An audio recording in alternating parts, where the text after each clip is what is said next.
Welcome to the Why Not podcast with me, Chrissy Hawkins. In a world where everybody asks you why, I'm here to ask why not. So sit back and relax or walk and listen and join me on this journey as we try to answer this never-ending question: what makes people say, why not?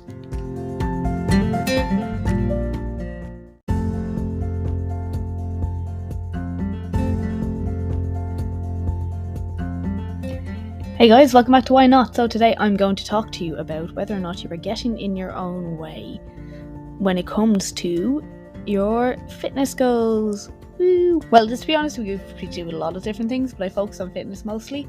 I spoke about fat loss a bit, but I think it's more so that I'm trying to talk a bit in general and trying to steer away from the fat loss. But anyway, I hope you enjoy this episode. It is just me today.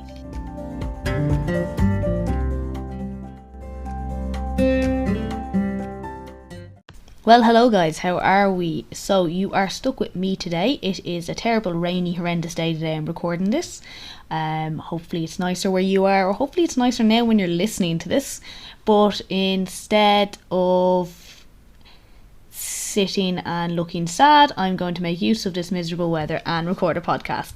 So the fun thing is you get to listen to me rabbit on for however long I keep talking, and even better news, you might take something from this podcast and it'll enlighten your life and things will be different and you will go forward now and everything will be amazing.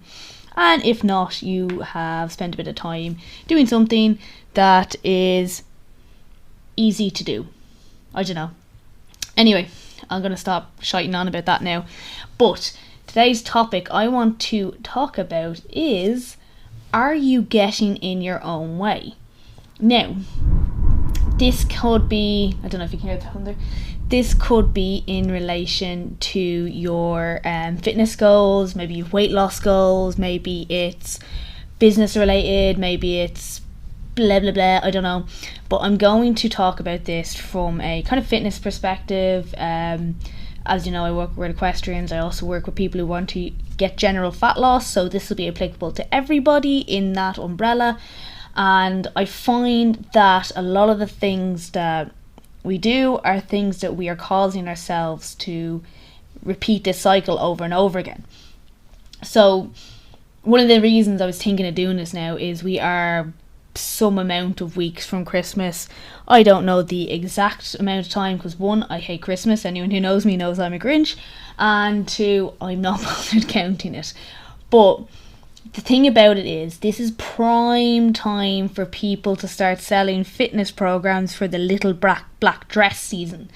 And this Christmas probably is going to be the first Christmas where there is nothing cut short, nothing's closed down. I think even last year it ended up not being what we expected. Like, obviously things are going to happen, but like, unlike last year, we won't have curfews on pubs, we won't have stuff like that. So I would imagine, just like the summer and just like with the concerts and stuff, I don't know if anyone else did this, but I did, but everyone's gone into overdrive.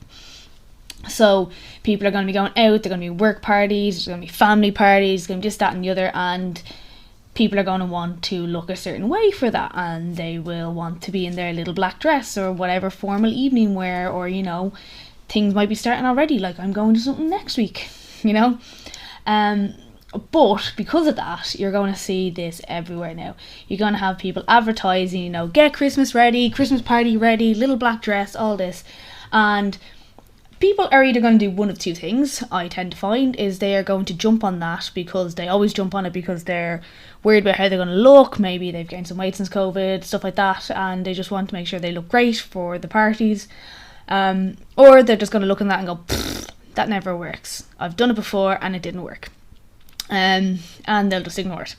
And if you potentially have some form of fat loss related goal or fitness goal, both of them aren't really going to do much for that goal, because what I find with people who are going to ignore it and going to go, nah, I'm not bothered, fine, they're not going to do anything, that's great.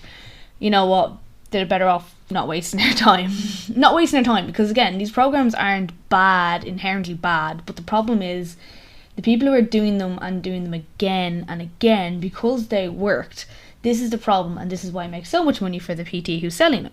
So here's the thing.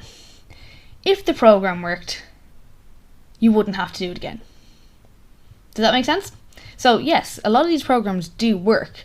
In the short term, they do, because you have everything out and labelled in front of you, and you eat this at this time, and you exercise this at this time, and you do this, that and the other at this time.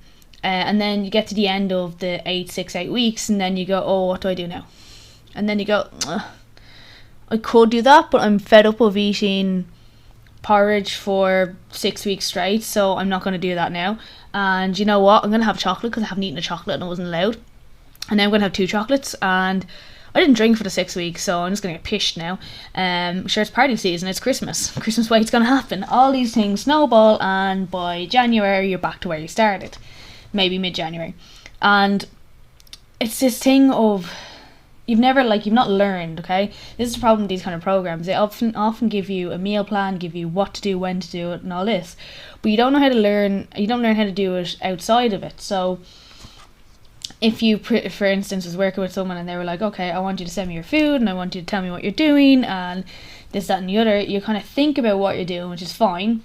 And then you learn, kind of go, okay, like I can still eat this, but maybe I should do this instead because this will be more beneficial to me. I'm going to feel more full.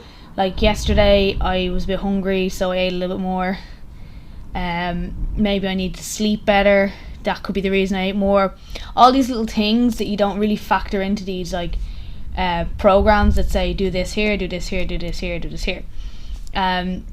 So then as well, you find if you are doing these programs, I find doesn't matter what the program we're doing, if people kind of drop off about halfway through because they're not getting the results they expected to get at that exact time, because the internet told them they should be perfect by now, and that's not happening. And if it's a little bit slower, sometimes it can be really disheartening, and you don't realise why you're not enjoying it, or you don't realise that maybe there's something else that I need to do, that maybe I haven't been eating enough of one thing because the meal plan doesn't include it, and that's why my energy levels are off. Or maybe I had a really bad sleep, or maybe it's week of my period, but they don't factor this in. They don't go, oh yeah, like, so 8 weeks you're gonna eat this, this and this.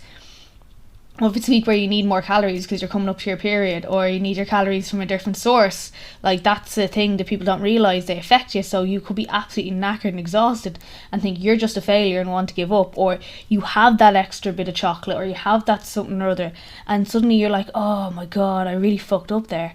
And it's actually not the case. Your body just needs it, and your body's needs change through the month. So you're not a machine, which is really I think point to say.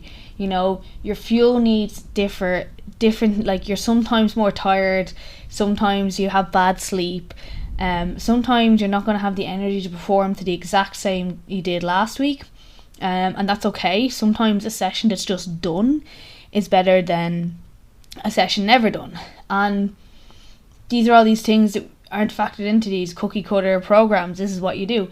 And that's how we end up with people, massive drop off, because they're not doing everything perfect. They start beating themselves up and they think this is shit. And then they fall into that category of someone who's done one before and goes, ugh, they don't work, I'm never bothered doing them. So I think these are all things we need to realise before we sign up to those programs. It's just really, really important. Like, a lot of the time these things are a little bit too much too soon. So what we have is these people walking into these programs who have not exercised in months, and they're like, yep, that's it, I am revamping my life in one go. And it often doesn't work for the reason is we're not ready for that change. And so much things have proven, like, there's enough PTs harping on about this, but there's a lot more that are selling you a dream. Little steps over a longer period of time are going to make a bigger difference than trying to do everything all at once. We're more likely to stop and give up if we're trying to do everything all at once. Or you see it, like, I think a lot of people see fitness and these fat loss goals as a start and an end. So I do it to this and I do it to this, and then I'm cured, I'm fixed. And it's not like that. It's a case of you need to constantly be doing it. I've joked before that, like, fitness is a pyramid scheme. Like, you think you're buying in, but then you have to go up the levels, and that is true, like, because your body will adapt and change to what you're doing. So you need to progress your training, and you need to fuel yourself properly for that kind of training. There's a lot more to it than just doing a 6-week program. A 6-week program, 8-week program should be your introduction. It should be where you start. If you are new to training and you want to do something, really make a change, you will not get it done in 8 weeks. Nobody wants to hear that. It will not be done in 8 weeks, and that is it. You will get the basics, you will get where you're starting to go. Great. Now you have the option to progress it on. Do you feel comfortable doing stuff on your own after that? Yeah, absolutely fine. If you feel like at the end of your time you have the knowledge and the power to keep yourself going, absolutely go solo. But if you don't, you need to stay in something like that, like not stay in something, but having a coach or having that like person who's guiding you and helping you is going to make a huge difference to you getting towards your goal, and they will be able to progress you at the right. They'll be able to progress you at the right level for you, not here's this group for 6 weeks, everyone's going to do it at this level and good luck, you know. And that's a problem I find with most people. They want to just jump in the deep end. Especially if you do in a group program, you're going to be competing with people that maybe different fitness levels, and no matter how much you think you will keep at your own pace, I've seen so many people go too hard because they're trying to keep up with people who've been training for longer, or maybe this isn't their first time going to something, you know. And that's why something like class environments are great, because it pushes people to go and work a little bit harder and change, you know, not DOS basically, but it can have the detriment that it's pushing you too much too soon. So if you have a good coach though as well, they will tell you to rein it back when you're starting, tell you to take your own pace and then gradually build it up. Another thing as well is people don't plan ahead. Like I hear a lot of people say, I don't have time. I have no time. I don't have time for that. I have no time. I've said the same thing twice. I was trying to think of other variations, but I end up saying the same thing. But basically, time is an issue. Now, I'm not going to sit up on my high horse and be like, you do have time. If you really want it, you'll get up at 4 a.m. and do it anyway. Blah, blah, blah, blah, blah, blah. But what I am going to say is there a way that you can work it into your life? Okay, this comes with the too much too soon as well. I talk to people all the time when it comes to training, and when they want to do a program, I ask them how often they are ready to train, and they will say a certain amount of times. I've had one client who was like, you know what, I can do 2 sessions a week and I know that's it. I'm not going to look for more, because if I do that, I'm going to end up falling behind and getting frustrated. Most clients I get tell me that they can do 4 or 5 sessions a week, and I guarantee you can't, especially if you have a time issue. It doesn't matter how dedicated you are. If you do not have the time, you do not have the time, which is fine. And this is another problem people have. They overestimate what they can do in the time they have, and then when it doesn't work, they just give up altogether because they feel like they have to try and rush it in. They try to push everything together.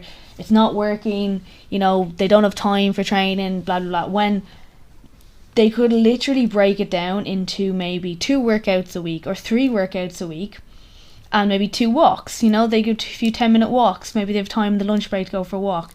Maybe they could walk down to get the kids or something like that. Like all these things that people aren't thinking about when they say, I don't have time. And the other issue I find as well is everyone goes, I'm going to do this, but they don't schedule when. So do you have a time issue or do you have a schedule issue? Because that I find is a big issue with people, is they say, I'm going to do 4 workouts this week, and you're going to go, okay, when are you going to do it? And they're like, I don't know, I'm just going to do them. And you're like, okay, right, but you know you're working 9 to 5, yeah, you know you have a lunch at 1, okay, right, you have to collect the kids from school or collect kids from the Montessori reminder at 5, yeah, great, okay, you're going out on Saturday night, yeah, at this time, right, okay, cool. So where's the workouts going in? I'll just find a place for them. You won't find a place for them, I'm telling you now. If you don't plan them into your week like everything else you do, you won't get it done. Like, you don't have to have like a calendar. Well, having a calendar is great. One of the great things about COVID is you used to have to book in your gym sessions, and that means it was in the diary. That's another great thing. Sometimes if you go to classes, if you're going to a class, you have to go at a certain time. If you're at a certain time, same thing if you're doing personal training, you have to meet your PT at a certain time. Great, perfect. This is all great for people who struggle with scheduling. But if you are going to work out on your own, you have got to do that scheduling yourself. So look at your calendar. What's on that day? Where can you get it in? It might not have to be a massive session. You could have 45 minutes in a gym. You could, like, people as well underestimate the power of home workouts. I know we're sick of being indoors and stuff, but if it's going to mean the difference between you actually doing it and you dossing off, working out at home is a godsend, and people don't realise how much of a difference they can make. Like, because obviously we're sold this thing, grind, hard work, blah, blah, blah. And that's another thing on top of the scheduling issue. If you have a very tight schedule and you want to put in 4-hour-long workouts a week, you're probably not going to fit them in anywhere. So, could you do a half an hour at home? That takes out your commute. Are your kids playing sports? Is there a gym nearby that you can go to while they're playing their training? I know plenty of people who do that and drop their kids off with their sports and come down round to the classes. What else can you do? Like, any way you can fit it in. Your kids are training, go for a walk while you're waiting for them. All these little things we can do, and we underestimate how powerful they can be to our fitness, to our getting to our goals. We build up we have this really bad habit, I think, of thinking you have to do this crazy amount of training just to get this way you want to look, okay? And oftentimes is, one, what you're looking for is a little bit too unrealistic. So you're setting yourself up for failure anyway. Like, if you're chasing a fitness model, remember the fitness model doesn't look like that. The fitness model is on a strict diet. They may not drink. They may be training several hours a day. It is literally their job to look like that. So they don't have kids, a husband, a mortgage, a 9 to 5, That's why they have to look like that.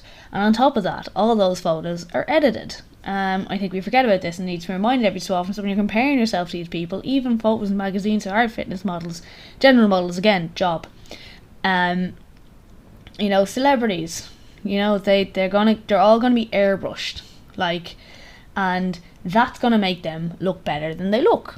And there's lighting, smoke and mirrors, all the stuff that's done that makes people look unreal, makes everyone want to be like that. But the only problem is it's not attainable. So you set yourself up for this goal that you can't reach. Well, you can reach, but you're gonna have to give up 90% of your life for it. So if you're willing to do that, fine. But if you have job, kids, friends that you want to see, anything like that, you're better off writing that off now and just focus on maybe something else that you can work towards instead of an aesthetic goal. Maybe focus on improving your deadlift, like getting a bodyweight deadlift, or being able to do a pull-up, or something like that, adding 5 kilos to your squatting with a bar. Any of these things are possible, and these are things we can all change and make to make our fitness goal something that's not aesthetic, and then we now are focusing on something else. And a lot of the time when we change from an aesthetic fitness goal, we actually get the aesthetics we're looking for. So it's kind of interesting in that sense. And the second thing that we seem to do is we want to be able to train, not we want to be able to, but we think that we need to be doing these soul crushing sessions that are going to you leave your soul on the floor of the gym. You need to be dripping in sweat. It needs to be hours and hours. Like I said, the fitness models are hours in the gym, and we don't want to do that. The thing is, very few people, unless you do CrossFit, want to feel like that after a workout. But if we don't feel like that after a workout, we feel like there's been no point, it's a waste of time. And as someone who trains regularly, I rarely am like that after a workout. Maybe if I do cardio, yes, I'm sweating, but a lot of my training I barely break a sweat. And I think it's really important to know that, because if you're not If you're doing like strength-based exercise workout, you're probably not going to sweat that much, but you're still going to get the benefits of it. And again, like that, you don't have to spend hours in the gym. If you're able to fit in half an hour 3 times a week, that's going to be way better than the 2-hour session you never did. I think that's one thing that happens when we think we have to do these marathon sessions just to get like the tiniest bits of results. What happens is we build them up so much in our head, and we find every little excuse not to go and do it because you don't have time, or something came up, or there's anything about, I have to make dinner now. Oh look, I've only an hour to go to the gym. That's not long enough. And the problem is, it is long enough, because if you do that 1 hour consistently once a week, or half an hour consistently twice a week, at home or in the gym, if you go for a walk for 10-20 minutes 3 times a week, versus sitting down and doing nothing for 7 days a week, which is going to make a difference? Like, that's a big thing. And the problem as well with these kind of transformation packages people sell is it's a shiny object syndrome. It's a new way to lose weight quick, because when people a lot of people, when they join the fitness industry or come to the fitness industry, they don't come to improve their deadlift, or they don't come to get stronger, or to be able to run out the stairs without getting gassed. These are all byproducts of training, but they come with a fat loss goal. But there's more to training than fat loss, and that's what I'm trying to do. Like, we're talking about strength training, I focus on strength training and weight training and all that, and I very rarely talk about how to lose weight or get a fat loss goal, because that is not what I want people to do. Yeah, fine, as a byproduct it should absolutely come with it, but the things of making your life generally easier is way more important for people than losing a few pounds. Like, if you stop thinking about the scales and your weight and your shape, they kind of tend to come. If you start focusing on building muscle or getting stronger in a lift, you'll find something else in your life is easier. Like, picking up a box off the ground is easier, running out with the bins is easier. All these little things that we take for granted that we're just used to being hard will actually be way easier. And I think if we can shift our focus to that, we can get the secondary result. And if we stop thinking with this, like, we think we want everything yesterday, but if we can bring it back and go, think of anything that you've ever done that you're really good at. Like, it didn't happen overnight. Like, the basic one is, a baby learning to walk. If you've got young children, how long did it take them to get up to crawling, to get to walking, to get strong enough? They do a few steps, they fall over, they go again. They don't go, oh Jesus, there's no point, and just lie down and cry because they don't have that in their head yet. Whereas we kind of go, I haven't lost 10 pounds in a week, fuck it, I give up. So you went to the gym once, you can't expect that. So I think we need to look at this thing a little bit more realistically as well. Like that, say for instance, if you play an instrument or you are really good at cooking or all this, it didn't happen overnight. It's something you had to practice on, and then one day you just knew how to play those notes in order, or you had the right amount of tarragon in a dish. So these are the things we need to remember when it comes to other goals as well. Like, it takes time. Like, you can spend years working at the same rate and then suddenly something changes, and we have to be prepared to do that. And that's one of the things I said with fitness, you have to keep going. It's not a start and end date. If you do not keep going at what you're doing, you're going to go back to where you were. And I think people aren't ready to do that, because they see this, like, with these meal plans and stuff like that, is this is how I get there and then I'm done. But it's not. You have to be ready to actually change as a person. It's like doing dry January, and then at the end of dry January you go on the piss for the full of February. You've not really changed your opinion on alcohol. You've just not drank for a while. But as soon as you go back, you're going to go back in your same habits of drinking, getting locked, all that kind of stuff. And it's really important to remember that. It's the same with fitness. You're just going to go, if you follow this program for 6 weeks, 8 weeks, and then I'm done, you're going to go back to where you were. It's the exact same thing. So I think you have to be like, realize that there is a bit of a change in your identity involved in, like, you know, exercise is part of your life. It's not just something you do. You know, you go for a walk a few days a week because that's just what you do. You like to go to the gym twice a week because that's just what you do. You decide to actually make your dinners in advance because you know you're really busy, and it'll help you later down the week when you're starving and you come home and you just have to throw something on the microwave. You know, these aren't stuff that we don't do it because we have to, because the meal plan did it. We do it because we know it works with our lifestyle. Like, say for instance, if you do a meal prep on a Sunday, you might have several meals now for the week, and you now know, like, when you come home starving, you're going to have a good nutritious meal instead of calling it a takeaway or throwing on something that's quick to make, or eating a load of you know, eating crisps while you're making your dinner, or picking something because you're waiting, or you're not waiting but you're hungry and you can't wait for your food to cook. Like, these little things will make a huge difference overall. It's the little things that we don't notice that add up over time. You know, it's the, you know, eating little bits while you're making dinner. It's the not drinking water. It's the lack of sleep making you crave sugar more. These are all the things that add up. It's not, oh, I ate a bar of chocolate, oh, I had a slice of bread. These aren't the things that change over time. These are the things that make no difference. It's the things we don't think about. That, oh, I have a 4-hour sleep, so I've had 4 bars of chocolate because I'm running on no sleep. And if you're still not sleep better, you're going to probably reach for those bars of chocolate the next day as well. So I think we need to think about this as well. Sorry, I kind of went off on a side tangent with that one, but it is something we have to remember. Like, you're not just doing something for a certain amount of time. I've said this a few times, but like, we're changing who we are inherently as a person, and part of this is part of your life. And once it's part of your life, it makes it easier to continue doing it, because you're like, well, that's just what I do.